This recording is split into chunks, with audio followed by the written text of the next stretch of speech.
Hello students, welcome back to Mahamana academy. आज हम लोग सेक्सुअल रिप्रोडक्शन इन ह्यूमंस का सेकेंड लेक्चर कवर करने वाले हैं, that is are female reproductive system. तो मेल रिप्रोडक्टिव सिस्टम क्लियर है सबको? एनसीईआरटी पढ़े हो आप लोग? ठीक है, उसमें हमने क्या किया था, सबसे पहले प्राइमरी सेक्स ऑर्गन के बारे में पढ़ा था, दैट इज आवर टेस्टिस। उसके बाद हमने क्या किया था, एक्सेसरी सेक्स ऑर्गन्स, जो टेस्टिस की ग्रोथ को, टेस्टिस के मेंटेनेंस के लिए जो ऑर्गन्स रिस्पॉन्सिबल हैं, जो सपोर्ट प्रोवाइड करते हैं, हम उसके बारे में डिस्कस किए थे। और इसके बाद जो है हमने क्या किया था, कुछ एक्सेसरी डक्ट्स थे, एक्सेसरी ग्लैंड्स थे, जो कि कहीं ना कहीं गैमेटोजेनेसिस में या गैमेट ट्रांसफर में हेल्प कर रहे थे, उनके बारे में हमने डिस्कस कर लिया था। Let's move to female reproductive system. अब फीमेल रिप्रोडक्टिव सिस्टम में भी क्या सीन है बेटा, इधर भी हमें क्या मिलने वाला है, प्राइमरी सेक्स ऑर्गन मिलने वाला है। सबसे पहला क्या मिलने वाला है, सबसे पहला अगर हम बात करें, it will be primary sex organ. और फटाफट से बताओ कि जो प्राइमरी सेक्स ऑर्गन है या प्राइमरी सेक्स ऑर्गन्स, क्योंकि पेयर्ड स्ट्रक्चर है, ठीक है, तो यहां पर बता दो कि कौन सा ऑर्गन है जो कि फीमेल रिप्रोडक्टिव सिस्टम में प्राइमरी सेक्स ऑर्गन की तरह कहा जाता है। सेकेंड हम लोग यहां पर पढ़ने वाले हैं, that is accessory sex organs and ducts, ठीक है, और डक्ट्स कह लो, ऑर्गन्स कह लो, हम कवर करेंगे यहाँ पे। एंड थर्ड विल बी बेटा एक ये कर लो, एक्सटर्नल जेनिटेलिया, ठीक है, एक्सटर्नल जेनिटेलिया। और लास्ट जो हम लोग इस लेक्चर में करें या फिर तो आगे, क्योंकि ये काफी बड़ा टॉपिक होने वाला है, then we will move to mammary glands. तो यहाँ जो फीमेल रिप्रोडक्टिव सिस्टम है, it's not all about the sex organs और ducts, it comprises of a pair of mammary glands which is equally responsible for the phenomenon of reproduction, ठीक है। तो इस तरीके से 4 सब टॉपिक्स होंगे हमारे फीमेल रिप्रोडक्टिव सिस्टम के अंदर, जिसको हम एक एक करके कवर करने वाले हैं। क्लियर है? ठीक है, इसके बाद आ जाओ, जो प्राइमरी सेक्स ऑर्गन की हम बात कर रहे हैं, प्राइमरी सेक्स ऑर्गन क्या है, फीमेल में प्राइमरी सेक्स ऑर्गन क्या है? तो primary sex organ is ovary, मतलब हम लोग यहां पर किसकी बात करने वाले हैं, ओवरी की बात करने वाले हैं, ठीक है। यहां पर कर दें तो इट विल बी ओवरी। अब ओवरी के बारे में जो सबसे पहला जो खास बात है वो क्या है, it is a paired structure. क्या है? पेयर्ड स्ट्रक्चर है। तो यहां पर हम लिखेंगे इट इज पेयर्ड स्ट्रक्चर, मतलब नंबर में क्या होने वाला है, नंबर में 2 इन नंबर, ठीक है, 2 इन नंबर। अब इसके साइज की बात कर लेते हैं, what is the size of an ovary. एक ओवरी की हम बात कर रहे हैं बेटा, एक ओवरी की बात कर रहे हैं, लाइक ये क्या होता है, यहां पर हम कर दे this is our fallopian tube, और यहां से अगर हम दिखा दें फैलोपियन ट्यूब के एक्सटेंशन है, and here the ovary is located. ये जो है क्या है, दिस इज आवर ओवरी, ठीक है, ओवरी। तो इसके साइज की अगर हम बात करें, तो मैंने याद है बेटा टेस्टिस का साइज बताया था, लेंथ एंड ब्रेथ, ठीक है, लेंथ और ब्रेथ। तो यहाँ ओवरी की हम सिर्फ लेंथ की बात कर रहे हैं, it is of 2 to 4 centimetre. 2 to 4 centimetre ovary की क्या होने वाली है, एक हेल्दी ओवरी की लेंथ होने वाली है, ठीक है, ओके। अब इसका फंक्शन क्या है, इसका फंक्शन अगर हम इधर फटाफट से लिख लें, इसका फंक्शन बेटा 2 फंक्शन है। प्राइमरी फंक्शन क्या है इसका, गैमेटोजेनेसिस का फंक्शन है।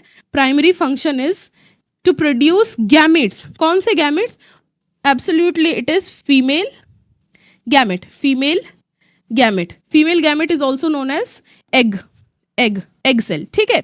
और दूसरा जो है बेटा, दूसरा जैसे टेस्टिस का आपने पढ़ा था कि एक तो गैमेटोजेनेसिस था, स्पर्म प्रोडक्शन में क्या कर रहा था, हेल्प कर रहा था हमारा टेस्टिस, हेल्प टोटली रिस्पॉन्सिबल था।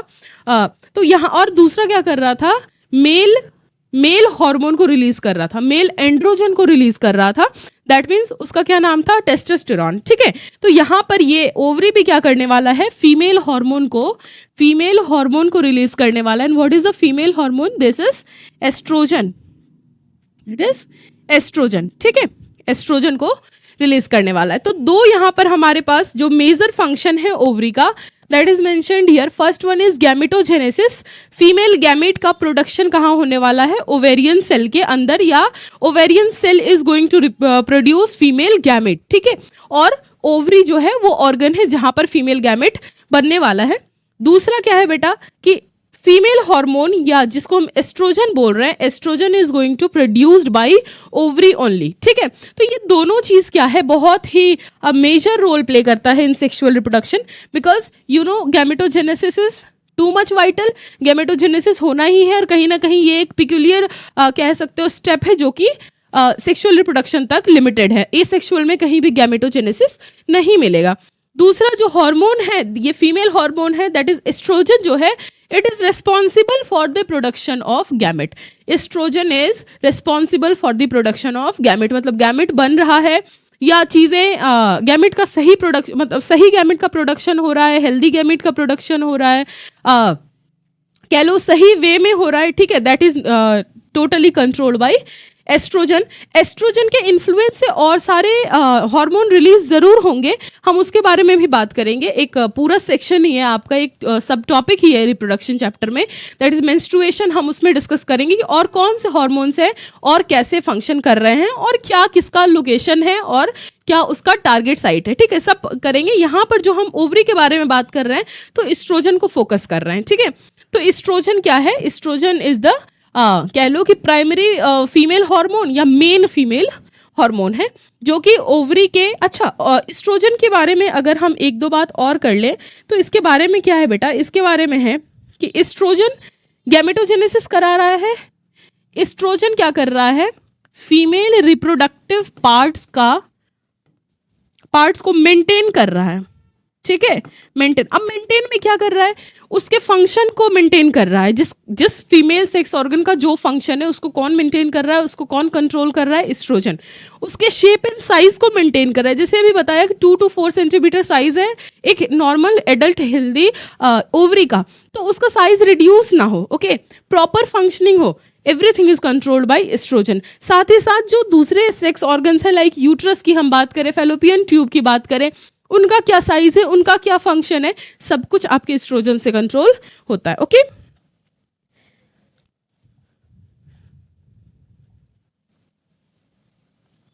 ओके. इसके बाद आ जाओ बेटा, ओवरी के बारे में इतना सही है. ओवरी के अंदर आपको दो तरह के सेल्स देखने के लिए मिलते हैं. ठीक है, एक तो फॉलिक्यूलर सेल, और दूसरा क्या मिलता है? Germinal cells. फंक्शन हम लोग एक एक करके डिस्कस करेंगे. जर्मिनल से जैसे आपको पता चल रहा है कि जर्मिनल सेल ही क्या होगा, डिफरेंशिएट करेगा गैमीट में. ठीक है, तो हम लोग इसको डिस्कस करेंगे आगे. नेक्स्ट, अगर हम प्राइमरी सेक्स ऑर्गन की बात कर लिए हैं यहाँ पे, तो इसके बाद we will move to accessory sex organ. Accessory sex organ का मतलब है बेटा कि जो प्राइमरी सेक्स ऑर्गन है, पूरे रिप्रोडक्टिव सिस्टम के अंदर जो प्राइमरी सेक्स ऑर्गन है उसको सपोर्ट करने वाला जो भी ऑर्गन्स हैं उसके आसपास पूरे सिस्टम में, क्योंकि पूरे सिस्टम की अगर हम बात करें तो सिर्फ एक ऑर्गन से पूरा सिस्टम नहीं बनता. It is a group of organs जो कि पूरा सिस्टम का फॉर्मेशन करते हैं. तो अगर हम प्राइमरी सेक्स ऑर्गन के बारे में पढ़ रहे हैं, दैट इज टेस्टिस और ओवरी, तो जितना टेस्टिस जरूरी है मेल रिप्रोडक्टिव सिस्टम में, उतना ही वास डिफरेंस जरूरी है, उतना ही इपिडिडाइमिस जरूरी है, उतना ही क्या है, एक्सेसरी ग्लैंड जरूरी है. तो जस्ट लाइक दैट यहाँ भी ओवरी के साथ साथ there are so many organs. यहाँ पे मैं नाम लिखते जा रही हूं. ठीक है, पहला अगर हम बात करें बेटा जो ओवरी से जो बिल्कुल एसोसिएटेड है पास में, दैट इज फैलोपियन ट्यूब. नाम से ही क्लियर है कि it is a tubular structure. ये कैसा होगा? ट्यूबुलर स्ट्रक्चर होगा. ये ट्यूबुलर स्ट्रक्चर होगा. ट्यूबुलर स्ट्रक्चर बोलने से क्या मतलब है कि पूरा का पूरा ट्यूब होगा. ट्यूब कैनाल होगा बेटा. ठीक है, कैनाल होगा. बाहर तो सेल्स से वो कवर्ड होगा, लेकिन अंदर एक बहुत ही प्रॉपर लुमेन होगा. ठीक है, अंदर का एरिया क्या है? लुमेन है. ठीक है, अब जैसे कि ये डक्ट है, तो डक्ट है तो काम क्या करेगा? According to its structure it will transport the gamete from ovary to आगे जहां भी उसको प्रोसेसिंग के लिए जाना है. ठीक है, तो ये काम करेगा आपका फेलोपियन ट्यूब। अगर हम फेलोपियन ट्यूब के साइज की बात करें, अच्छा, अगर फेलोपियन ट्यूब के बारे में जो बात करें तो सबसे पहला जो पॉइंट बनेगा that is it is again paired structure. ये क्या है? पेयर्ड स्ट्रक्चर है, ठीक है, पेयर्ड स्ट्रक्चर, ठीक है, पेयर्ड स्ट्रक्चर है। इसके बाद अगर हम बात करें तो ट्यूबुलर है, यहां लिख दिया बेटा, ट्यूबुलर है, पेयर्ड स्ट्रक्चर है, 2 in नंबर होगा। साइज की बात करें तो इसकी साइज क्या है? साइज के बारे में बात करें, इसकी साइज है 10 to 12 सेंटीमीटर। एक हेल्दी फेलोपियन ट्यूब का एडल्ट में साइज क्या है? दैट इज 10 to 12 सेंटीमीटर, ठीक है, कोई डाउट नहीं है। अब इसके बारे में थोड़ा सा फेलोपियन ट्यूब का हम ना फर्केशन कर लेते हैं, क्योंकि फेलोपियन ट्यूब अगर हम 10 to 12 सेंटीमीटर की बात कर रहे हैं, अगर हम कह रहे हैं कि यहाँ से यहाँ तक 10 to मान लो 10 सेंटीमीटर है, ठीक है, 10 सेंटीमीटर है, तो इसमें क्या है बेटा कि 6 to 7 सेंटीमीटर तो नैरो है, 6 to 7 सेंटीमीटर इज नैरो, ठीक है, नैरो है ट्यूब। बाकी जो बचा हुआ मतलब मान लो यहाँ पर तुम्हारा 3 to 4 सेंटीमीटर जो है वो काफ़ी वाइड है। तो according to the width of the tube इसका नाम जो है क्या किया गया है? 2 नाम दिया गया है। एक जो नैरोवर है that is known as isthmus, ये क्या है? इस्थमस है, और जो वाइडर रीजन है that is known as ampulla, ampulla, ठीक है, एम्पुला है। मतलब कि फेलोपियन ट्यूब को हमने क्या किया है? 2 पार्ट में अगेन डिवाइड कर दिया है। जो नैरोअर पार्ट है that is known as isthmus and the wider one is known as ampulla. अगर हम बात करें, जैसे वहां पर हमने डायग्राम बनाया था, क्या था? इस तरीके से था आपका फेलोपियन ट्यूब, ठीक है, और यहां पर फिम्ब्री था, ठीक है, और इसके बाद यहां पर ओवरी था, ठीक है, और ये जो था बेटा ये क्या था आपका? This is your uterus. अभी आएंगे, यूट्रस पर भी आएंगे, इसके बारे में भी डिस्कस करेंगे। This is uterus, this is ovary and this one is fallopian tube. ये क्या है? फेलोपियन ट्यूब है, ठीक है। तो ये क्या है बेटा? ये पूरा फेलोपियन ट्यूब है। तो आपको दिख पा रहा है कि this area is somewhat narrow, ठीक है, और ये जो रीजन है दिस इज वाइड। तो ये वाला जो रीजन है बेटा wider one, this is known as ampulla, और जो नैरो वन है that is known as isthmus, ठीक है, इस्थमस है। ओके, अब जो है यहाँ पर देखो फेलोपियन ट्यूब का अगर हम एंटीरियर पार्ट और पोस्टीरियर का पार्ट की बात करें तो anterior part is joined by, किससे जॉइंड है? ओवरी से। किससे जॉइंड है? ओवरी से। और posterior part is joined by uterus, this is uterus, ठीक है, यूट्रस से जो है पोस्टीरियर पार्ट इसका जॉइंट है। तो मतलब जो नैरोअर पार्ट है, इस्थमस वाला पार्ट है, that will continues in the formation of uterus, और जो वाइडर पार्ट है वो कहाँ जाके कंटिन्यू कर रहा है? ओवरी में। अब एक चीज दिख रहा है कि जो एंटीरियर रीजन है वहां पर क्या है? कुछ फिंगर लाइक प्रोजेक्शंस है। यहाँ पर क्या है बेटा? कुछ फिंगर लाइक प्रोजेक्शंस है, ठीक है। These finger like projections are known as fimbriae, fimbriae, ठीक है, फिम्ब्री, इसको क्या बोलते हैं? फिम्ब्री बोलते हैं। अब ये फिम्ब्री क्या है? फिंगर लाइक प्रोजेक्शन है जो कि ओवरी को होल्ड किया हुआ है। This is ovary. तो ओवरी को क्या किया है बेटा? ये फिंगर लाइक प्रोजेक्शंस होल्ड किया हुआ है, और जब भी ओवरी से एग रिलीज होगा, गैमेटोजेनेसिस होगा, एग रिलीज होगा, तो वो एग कौन कलेक्ट करने वाला है? कौन कलेक्ट करने वाला है? दैट इज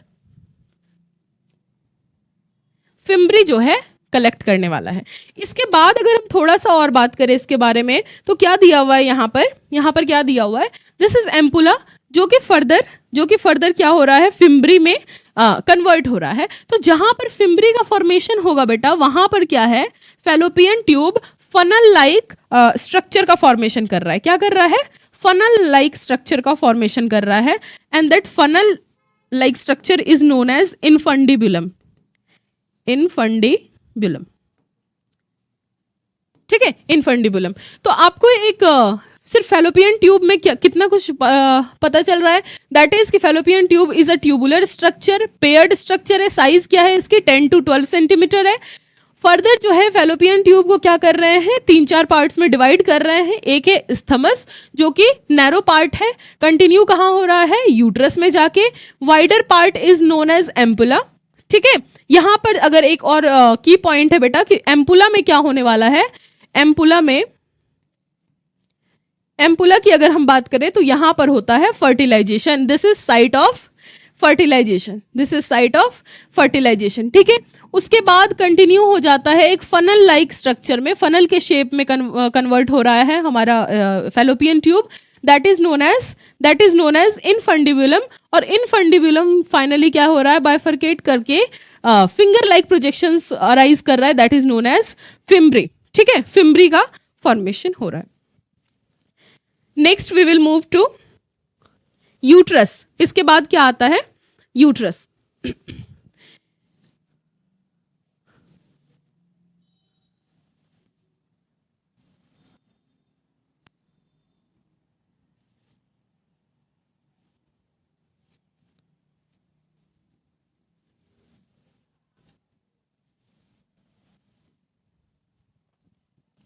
ओके तो यूट्रस कौन सा रीजन है, अभी मेंशन किया था मैंने, यूट्रस कौन सा रीजन है, ये रीजन जो है this is known as uterus, this is known as uterus. तो इसके बारे में क्या खास बात है, इसके बारे में जो सबसे पहला है बेटा, ये तो एक्सेसरी सेक्स ऑर्गन है, पता है, प्राइमरी कौन है, ओवरी है। ओके एक्सेसरी सेक्स ऑर्गन में जो नाम आ रहा है, दूसरा नाम आ रहा है, वो क्या है, यूट्रस है।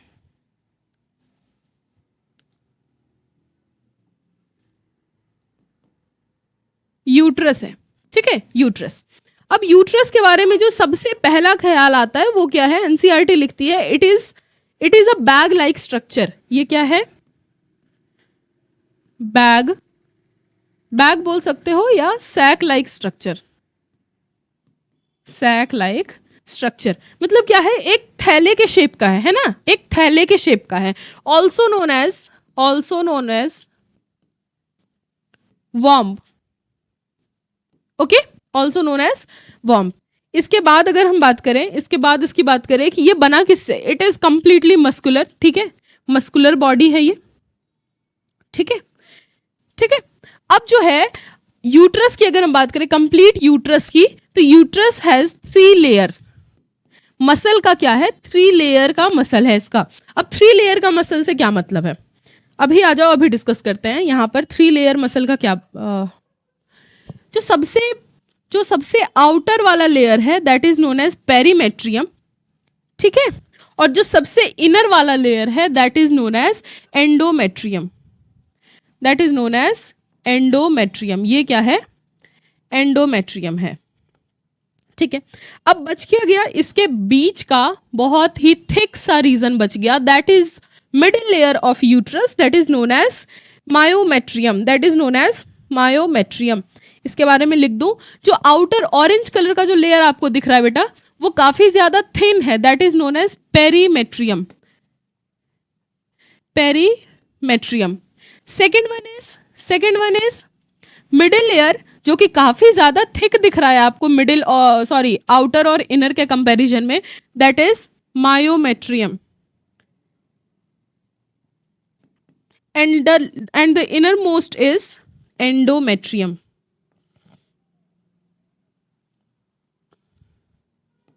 एंडोमेट्रियम, ठीक है। अब जो पेरी वर्ड है, पेरी मतलब होता है पेरीफेरी, पेरीफेरी से रिलेटेड कुछ आ रहा है समझ में, पेरीफेरी, ठीक है। तो पेरी का मतलब कैसे याद रखोगे, इससे याद रख लो बेटा, पेरीफेरी बाहर की तरफ होता है, ठीक है, और मेट्रियम मतलब होता है मसल, ठीक है, मस्कुलर लेयर, या कह लो कि यहाँ पर यूट्रस के लिए यूज कर रहे हैं हम वर्ड मेट्रियम। तो यहाँ पर क्या हो गया, यहाँ पर क्या हो गया आपका outer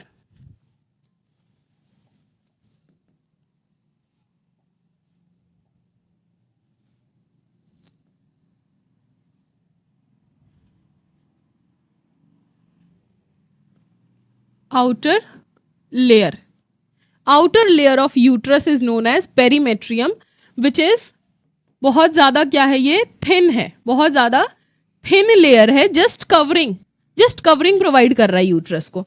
second one is myometrium, myo word का मतलब मसल, ठीक है। तो ये लेयर क्या होने वाला है, हाईली मस्कुलर होने वाला है, बहुत ज्यादा बहुत ज्यादा मस्कुलर होने वाला है ये रीजन, दैट इज मायोमेट्रियम नाम ही है, ठीक है, मायोमेट्रियम। अब ये कैसे मसल से बना हुआ है, it is made up of smooth muscle से बना हुआ है। इसके बाद अगर हम बात करें तो लेयर कैसा है, काफी ज्यादा थिक है, थिक लेयर है, ठीक है। इसके बाद आ जाओ लास्ट वन इज एंडोमेट्रियम। ये अगेन क्या है बेटा, थिन लेयर है, इतना ज्यादा मायोमेट्रियम इतना थिक नहीं है, बट इसकी जो खास बात है, इसकी खास बात क्या है, this is the glandular layer. Glandular layer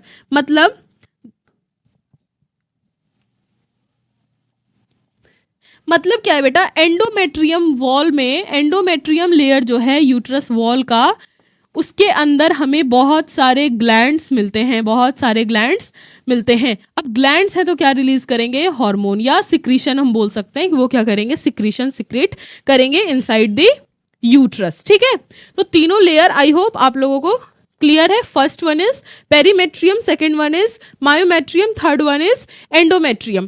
perimetrium outer layer thick है, ठीक है, मायोमेट्रियम मस्कुलर लेयर है, थिक है, स्मूथ मसल से बना हुआ है, और एंडोमेट्रियम जो इनर मोस्ट लेयर है वो क्या है आपका, काफी थिन है। इसके बारे में लिख दो, इनर मोस्ट लेयर, और ये क्या है, काफी थिन है। और सबसे जो इसका इंपॉर्टेंट पॉइंट है, that is this layer is going to be glandular in nature. ठीक है, तो ये क्या होगा आपका, इधर भी होगा, इधर भी होगा, यहां पर ग्लैंड्स प्रेजेंट होंगे। ठीक है, अब क्या होगा, जब भी इम्प्लांटेशन होगा, बताया था मैंने फर्स्ट क्लास में इम्प्लांटेशन, ठीक है, इम्प्लांटेशन जब भी होगा तो उस वक्त जो भी एसेंशियल फ्लूइड है, जो भी एसेंशियल हार्मोन्स है, जो भी एसेंशियल कंपोनेंट्स है, that will be released by glandular wall of uterus. ठीक है, यहां तक क्लियर है? ओके। इसके बाद आ जाओ, एक पार्ट और रह गया, दैट इज रह गया birth canal. Last one is birth canal. अगर बर्थ कैनाल की बात कर रहे हैं, मतलब क्या है कि यहां से कहीं ना कहीं बर्थ होने वाला है। जो न्यू इंडिविजुअल है जो मदर बॉडी के अंदर ग्रो कर रहा है, वो कहीं ना कहीं इसी कैनाल से बाहर आने वाला है। जैसे बनाया था अभी,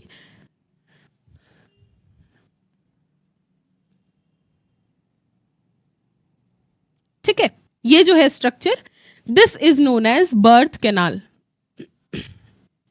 बर्थ कैनाल। अब बर्थ कैनाल को भी अगर बाइफरकेट करे बेटा, तो दो पार्ट हैं इसके, एक है cervix and another one is vagina. Cervix and vagina, ये कैनाल सिस्टम के अंदर ही एक रीजन क्या कहलाता है, सर्विक्स, और एक रीजन आपका विजाइना कहलाता है। इसके बाद अगर हम इसके स्ट्रक्चर पे थोड़ा सा और गौर करें, तो ये तो पूरा मसल का लेयर है, कोई दिक्कत नहीं है। इसके बाद क्या है, एक नैरो सर्विक्स का रीजन आता है। ये क्या है, नैरो सर्वाइकल रीजन आता है, काफी नैरो है। और इसके बाद यहां से क्या होता है, विजाइना, यहां से विजाइना जो थोड़ा सा वाइडर है, सर्विक्स से वाइडर है, यहां पर आपको देखने के लिए मिलता है। इसके बारे में अगर हम बात करें तो इसको क्या लिख देते हैं, इसको लिख देते हैं बेटा सर्विक्स, और इसको लिख देते हैं हम लोग विजाइना। अब ये दोनों मिलके क्या कर रहा है, दोनों में कोई डिफरेंस नहीं है। यहाँ पर क्या है, सर्विक्स और विजाइना दोनों क्या है, कैनाल है। देख रहे हो, यहाँ से ट्यूब स्टार्ट हुआ है, ये ट्यूब अगर ध्यान से देखो तो पूरा सिस्टम कैसे बना हुआ है, ये ट्यूब है, ठीक है, ये भी तो ट्यूब है बेटा, बस स्वॉलन है, क्या है, थोड़ा स्वॉलन है। अगेन अगर हम बर्थ कैनाल की बात करते हैं तो ये भी क्या है, एक ट्यूब का स्ट्रक्चर है। उसमें अगर हम फरकेट करके सर्विक्स और विजाइना को स्टडी करते हैं तो सर्विक्स थोड़ा सा नैरोअर है और विजाइना थोड़ा सा वाइडर है। इसके अलावा अगर हम बात करें तो विजाइना में क्या प्रेजेंट है, विजाइना में क्या प्रेजेंट है बेटा, म्यूकस सिक्रीटिंग सेल्स प्रेजेंट है, ठीक है। सर्विक्स में इतना ज्यादा म्यूकस सिक्रीटिंग सेल्स नहीं मिलते हैं, बट यहां हमें विजाइना में म्यूकस सिक्रीटिंग सेल्स मिलते हैं। अब यहां पर प्रेजेंट है म्यूकस सिक्रीटिंग सेल्स, तो क्या सिक्रीट करेंगे, mucus. And why mucus is required, because बेटा बॉडी की कोई भी ओपनिंग हो, आई हो, ईयर हो, नोज हो, माउथ हो, हर जगह पे क्या है, थोड़ी सी फ्लूइडिटी है। फॉर एग्जाम्पल अगर हम माउथ की बात करते हैं तो कभी भी मुंह सूखा नहीं रहता है ना, मुंह कभी भी सूखा नहीं रहता, वहां पर सलाइवरी ग्लैंड है टू सिक्रीट सलाइवा, ठीक है। अगर हम ईयर की बात करें, again year is an opening, अगर ईयर की बात करें तो वहां पर क्या है, वहां पर क्या है, ईयर वैक्स प्रोड्यूस हो रहा है, ठीक है। आई की बात करें तो आई कंप्लीटली ड्राई नहीं है, वहां पर टीयर ग्लैंड्स प्रेजेंट है। तो just like that vaginal opening में क्या है, क्या प्रेजेंट है, वेजाइना में क्या प्रेजेंट है, वेजाइना के वॉल में प्रेजेंट है म्यूकस सिक्रीटिंग सेल्स, जो कि वहां पर म्यूकस के अमाउंट को मेंटेन करके रखते हैं ताकि कोई भी पैथोजन का अटैक वहां उस रीजन से नहीं हो पाए। यहां से मान लो कोई वायरस है, ठीक है, वायरस है, जैसे एंटर करने का सोचेगा तो म्यूकस क्या करेगा, उसको इंट्रैप करके उसको बॉडी के बाहर पुश आउट कर देगा, ठीक है। तो ये यहां पर हो गया आपका, हाँ कंप्लीट हो गया बेटा यहाँ पर फीमेल रिप्रोडक्टिव सिस्टम। यहाँ पर लिख लो सर्विक्स, यहाँ पर लिख लो वेजाइना, ठीक है। अब अगर इसके फंक्शन की हम बात करें, इसके फंक्शन की बात करें तो एक ही चीज है, ये क्या करता है, बर्थ कॉज कराने में कंट्रीब्यूट करता है, ठीक है। जैसे पार्चुरेशन बताया था मैंने टर्म, तो पार्चुरेशन के वक्त क्या करता है, सर्विक्स एंड वेजाइना एक साथ काम करता है। वेजाइना और सर्विक्स के जो मसल हैं, यूट्रस के जो एंडोमेट्रियम के मसल हैं, मायोमेट्रियम है, उनके मसल्स क्या करते हैं, कॉन्ट्रैक्शन करते हैं और बेबी का बर्थ कराते हैं, ठीक है। इसके बाद हम लोग नेक्स्ट लेक्चर में बेटा मैमरी ग्लैंड कवर करेंगे, ठीक है। तब तक क्या करना है आपको, फीमेल रिप्रोडक्टिव सिस्टम को कंप्लीटली कवर करना है। और जो भी स्ट्रक्चर्स यहाँ पर ड्रॉ किए मैंने, आपको भी रफली अपने कॉपी पे प्रैक्टिस करना है, क्योंकि एग्जाम में डायरेक्ट क्वेश्चन आता है, draw well labelled diagram of female reproductive system, ठीक है। तो आपको पता होना चाहिए कि आप एम्पुला को वाइड कर रहे हो, सर्विक्स को नैरो रखे हो वेजाइना से, ये नहीं करते बच्चे, फटाफट क्या करते हैं, डायग्राम एक नॉर्मल सा बना दिया, यहां पर ओवरी बना दिया, ठीक है, यहां पर ओवरी बना दिया और इस तरीके से कहीं ना कहीं एक जैसा बना देते हो, ऐसा नहीं बनाना है, ठीक है। एनसीईआरटी देखो और डायग्राम को बिल्कुल बारीकी से प्रैक्टिस करो, ठीक है। तब तक के लिए बाय बाय एंड जय हिंद।